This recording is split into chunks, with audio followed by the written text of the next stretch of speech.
দূরে সরে থাকতে চাই, তাহলে কি আমি যা ভেবেছি তাই সত্যি?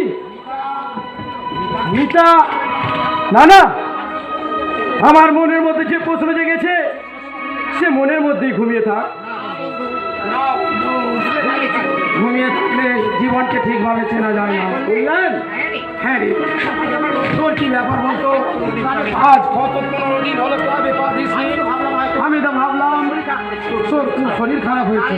না রে না, শরীর আমার সম্পূর্ণ সুস্থ।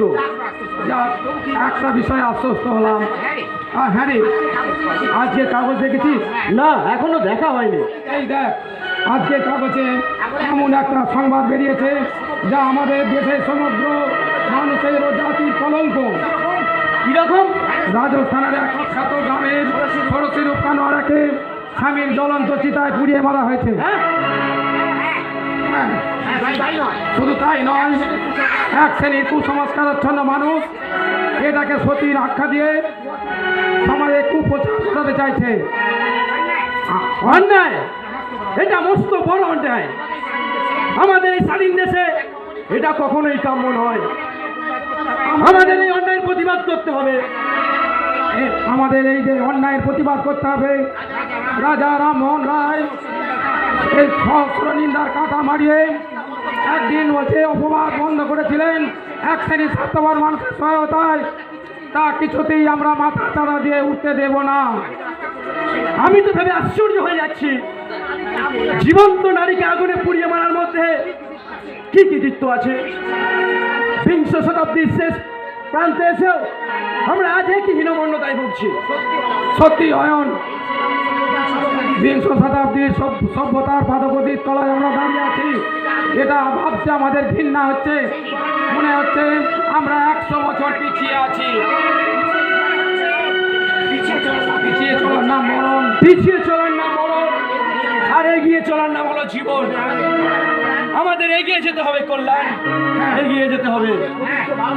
আমাদের এই পবিত্র ভারত ভূমিতে যে শরীর সমাধি হয়েছে, আমরা তা পুনরায় জাগিয়ে তুলতে দেব না। আমাদের এই প্রতিষ্ঠানের মধ্য দিয়ে আমরা মানুষের মধ্যে জনজাগরণ সৃষ্টি করব। এই প্রাচীন প্রথাকে কোনোদিনই মাথা চাড়া দিয়ে উঠতে দেব না, কিছুতেই না।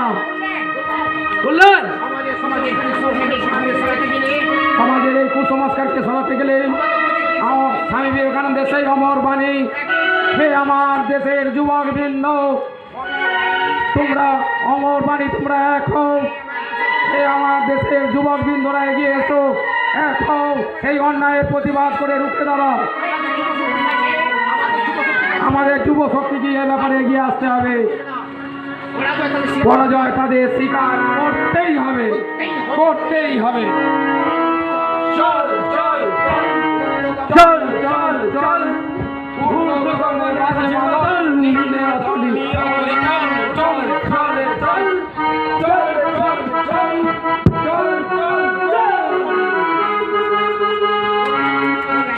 কল্যাণ ঠিক কথাই বলেছে।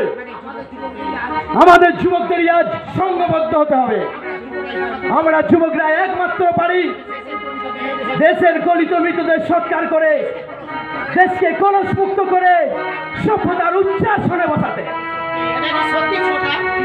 কি সত্যি? এই যে বললেন আপনি উচ্চাসনে উঠতে চান, হয়তো সত্যি।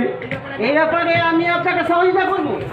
কারণ কারণ ভোটটা মেরুদণ্ডহীন একটা নষ্টা মেয়ের জন্য আমি দেখেছি তিল তিল করে নিঃশ্বাস করে দিচ্ছি। নষ্ট মেয়ে নয় হবেন, ছোট জাত তো বটে।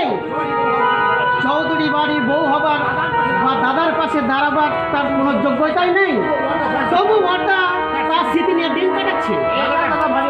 এটা দাদার ভারী অন্যায়। কি বলো রমেন? নিশ্চয় বড় লোকের ছেলে ওই সব মেয়েদের নিয়ে দুদিন ফুর্তি করা যায়, তাই বলে জীবন সঙ্গী করা যায় না। এ ব্যাপারে আমি তোমার সঙ্গে একমত। তাই আমিও চাই জীবনকে উপভোগ করতে। হ্যাঁ ঠিক তাই, কিন্তু না না, কোনো কিন্তু নয় ছোটদা। আপনি আমার উপর বিশ্বাস রাখুন, আমি একটা আপনাকে ভালো জায়গায় নিয়ে যাবো। হ্যাঁ, সেখানে গেলে আপনার জীবন আনন্দে কানায় কানায় ভরে উঠবে। মেয়ে তো নয়, যেন মুক্তি রানী, যৌবনে ঢেউ তুলে আপনাকে। যাবো, আমি যাবো রমেন। নিশ্চয়ই যাবেন। বড় লোকের ছেলে একটু একটু বদ অভ্যাস না থাকলে ঠিক মানায় না। এত অর্থ প্রাচুর্যের মধ্য থেকেও যদি আপনি নিজের জীবনকে উপভোগ না করতে পারেন। তুমি আমাকে কবে নিয়ে যাবে রমেন? আপনি যখনই বলবেন, আপনার সেবায় আমি নিজেকে উৎসর্গ করতে কোনোদিন আমি করবো না। আর একটা কথা ছোট, বলো। বড়দাকে তার ন্যায্য পাওনা বঞ্চিত করবো?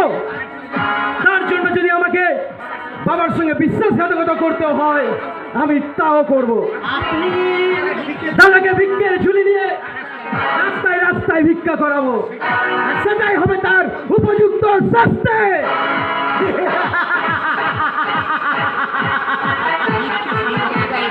ভিক্ষে শুধু দাদা একাই করবে না চৌধুরী, তোমাকে লোকের দুয়ারে দাঁড়িয়ে হাত